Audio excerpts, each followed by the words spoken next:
साम्राज्य, सामान्यांचा असामान्य आवाज।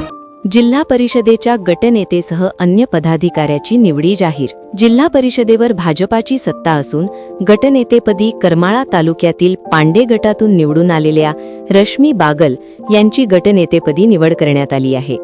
तसेच आता लवकरच जिल्हा परिषदेच्या अध्यक्षपदाची निवड होणार असून त्याकडे जिल्ह्याचे लक्ष लागले आहे।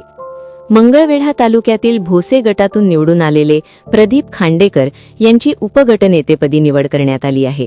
सांगोला तालुक्यातील चोपडी गटातून विजयी झालेले चेतन सिंह केदार यांची प्रतोद, तर दक्षिण सोलापूर तालुक्यातील बोरामणी गटातून विजयी झालेले नेताजी खंडागळे यांची प्रवक्तापदी निवड करण्यात आली आहे। दरम्यान जिल्हा परिषदेचे अध्यक्षपद ओबीसी सर्वसाधारण पडले आहे, त्यामुळे त्या पदावर ओबीसी प्रवर्गातून निवडून आलेल्या उमेदवारांना संधी मिळणार आहे। त्याची निवड येत्या 18 मार्चला होणार असून त्या निवडीकडे जिल्ह्याचे लक्ष लागले आहे।